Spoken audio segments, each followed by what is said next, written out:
Hello नमस्कार दोस्तों, मैं हूं तृप्ति राठौर और बहुत बहुत स्वागत करती हूं आपके अपने पिनिकल परिवार में। फ्रेंड्स, हम आपके लिए लेकर आए हैं मध्य प्रदेश सामान्य ज्ञान की सीरीज, जिसमें हम टॉपिक वाइज सेशन डिस्कस करते हैं। और आज का टॉपिक है मध्य प्रदेश की कृषि और पशुपालन। तो इसके हम 25 एमसीक्यू डिस्कस करने वाले हैं। सेशन को बहुत ही ध्यान से देखिएगा, क्योंकि लास्ट में मैं आपसे एक क्वेश्चन पूछूंगी जिसका आंसर आपको कमेंट बॉक्स में देना होगा। फ्रेंड्स, जैसे कि मध्य प्रदेश के कृषि एवं पशुपालन का ये पार्ट 1 है, इसके हम 3 पार्ट और लाएंगे, यानी कि टोटल मिला के हम 4 पार्ट करेंगे और इसके 100+ क्वेश्चन डिस्कस करेंगे।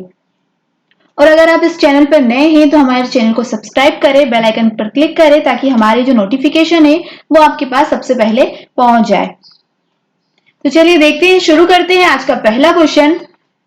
क्वेश्चन है, मध्य प्रदेश आर्थिक सर्वेक्षण 2016-17 के अनुसार वर्ष 2015-16 में मध्य प्रदेश किस फसल का सर्वाधिक उत्पादन करता है। इसमें यह पूछा है कि आर्थिक सर्वेक्षण जो 2016 और 17 है, उसके अनुसार 2015-16 में मध्य प्रदेश ने किस फसल का सर्वाधिक उत्पादन किया है।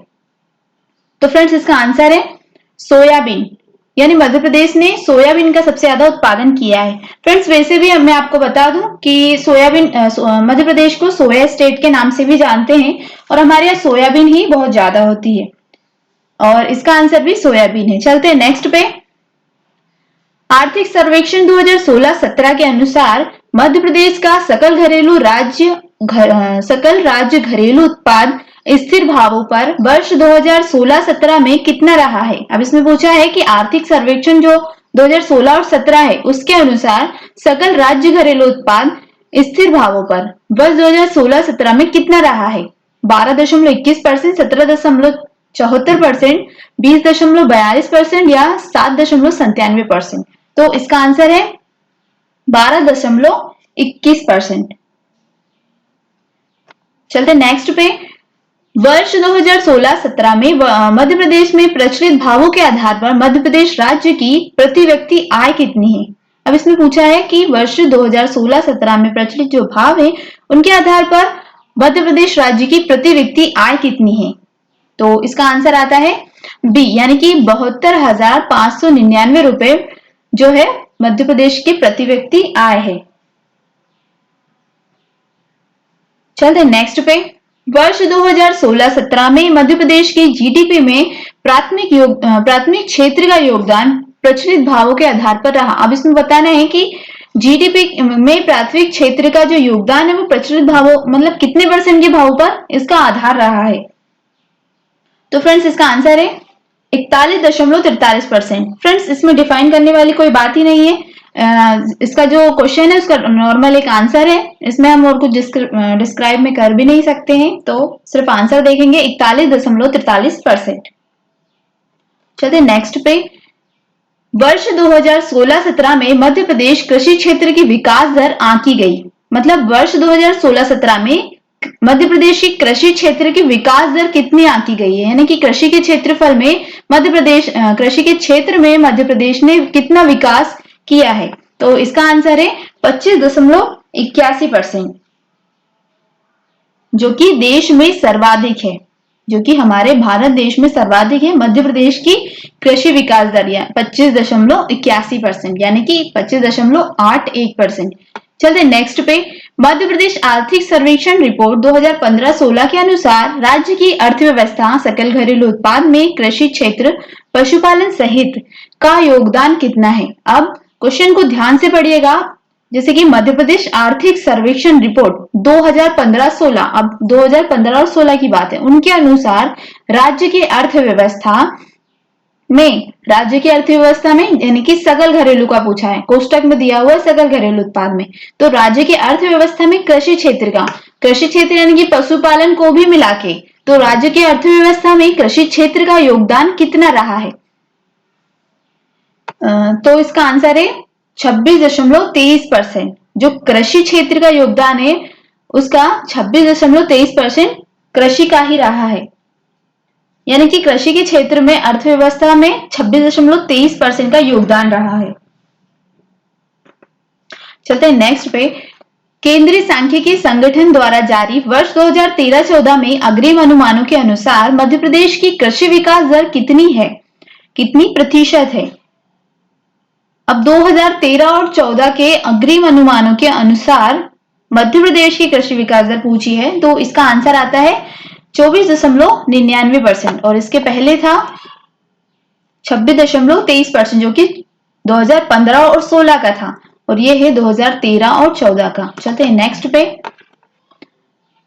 केंद्रीय सांख्यिकी संगठन द्वारा जारी वर्ष 2013-14 के अग्रिम अनुमान के अनुसार मध्य प्रदेश की आर्थिक विकास दर कितनी रही। अब इसमें आर्थिक विकास दर पूछी है,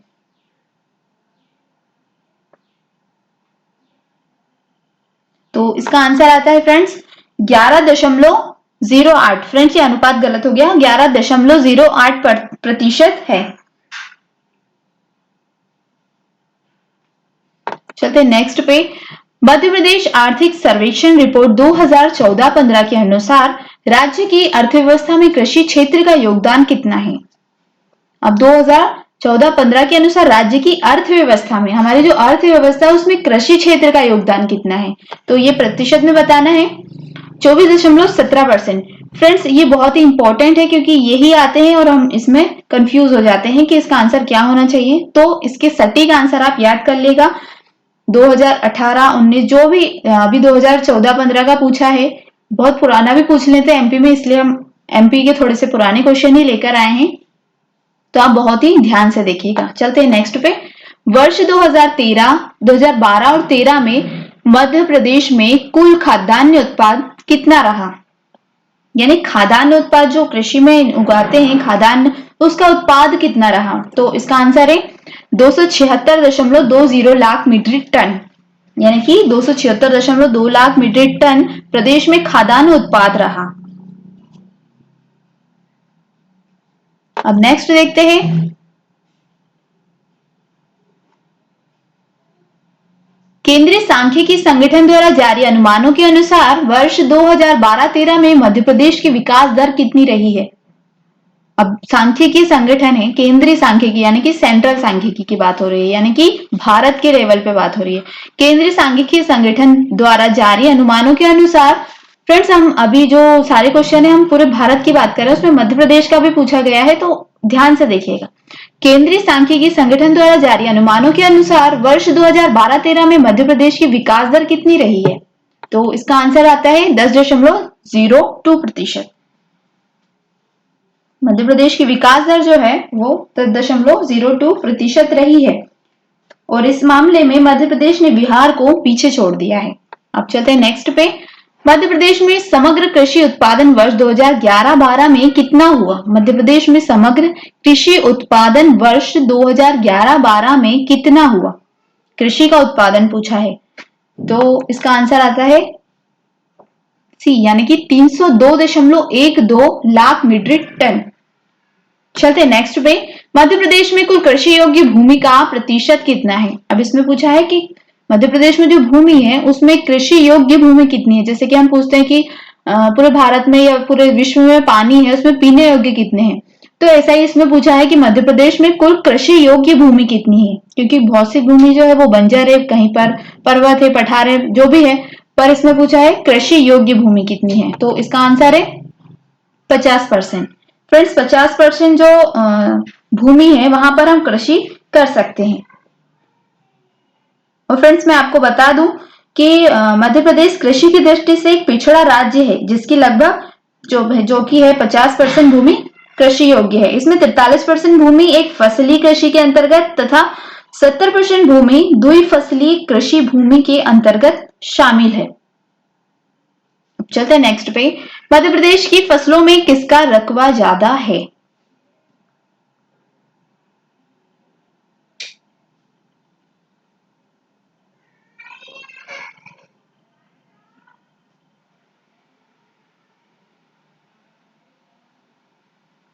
इसमें पूछा है मध्य प्रदेश के फसलों में किसका रकबा ज्यादा है, तो इसका आंसर आता है खरीफ की फसल का, यानी कि खरीफ की फसल जो है वो कृषि क्षेत्र पर उगाई जाती है, मतलब ज्यादा हम खरीफ की फसल को उगाते हैं।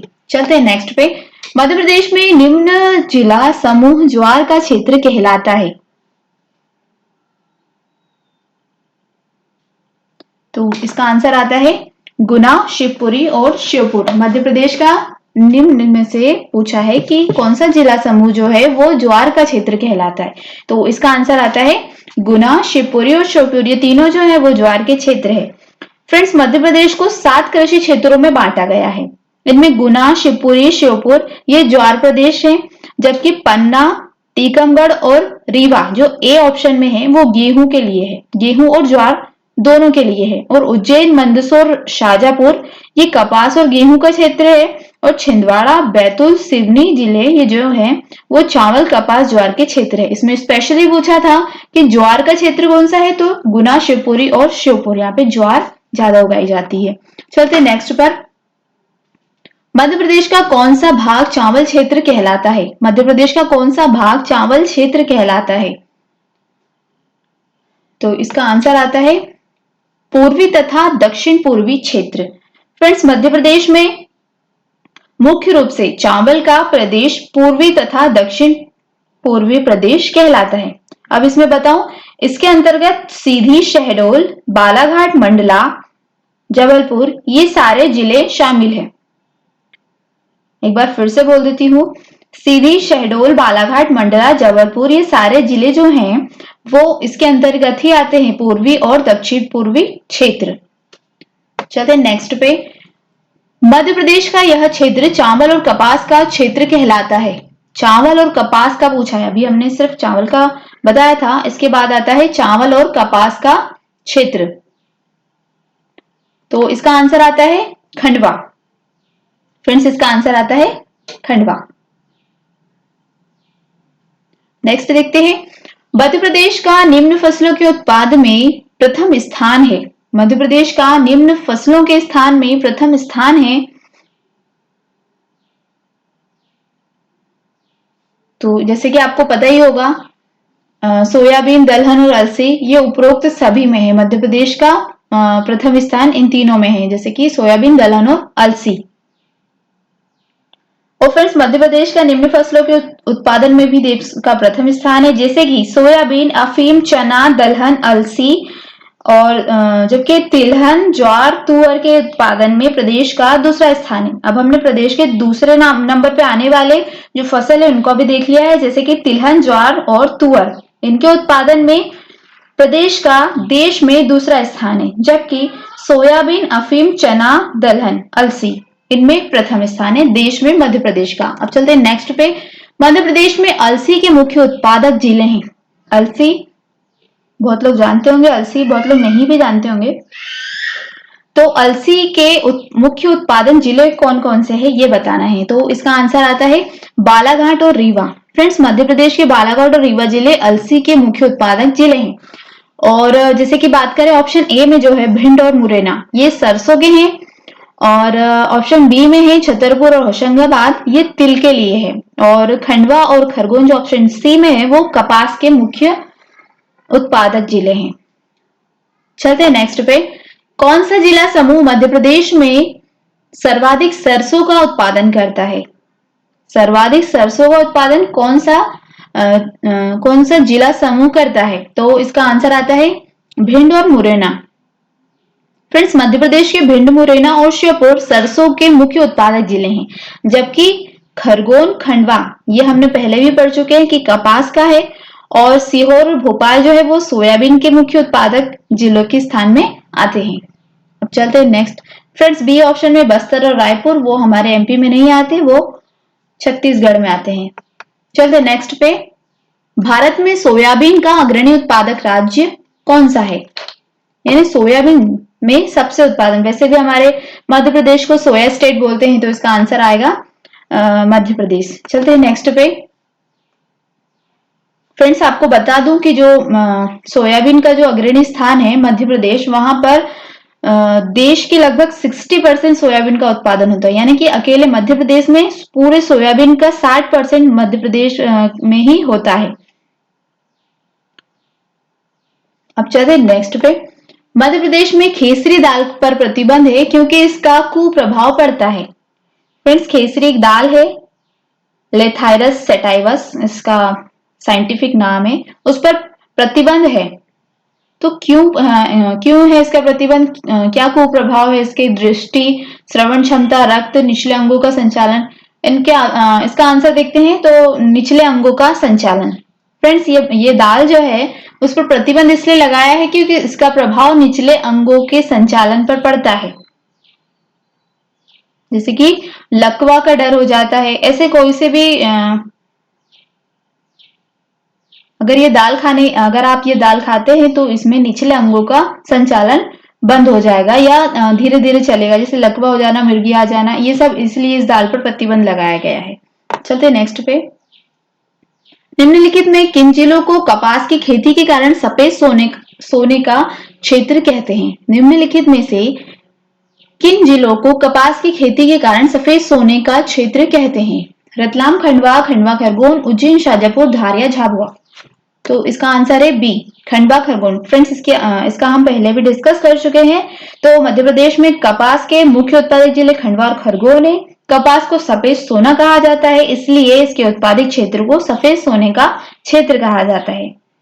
फ्रेंड्स, खंडवा से बुरहानपुर तथा खरगोन से बड़वानी जिले बन जाने से जिले भी इसी क्षेत्र के अंतर्गत आने लगे हैं।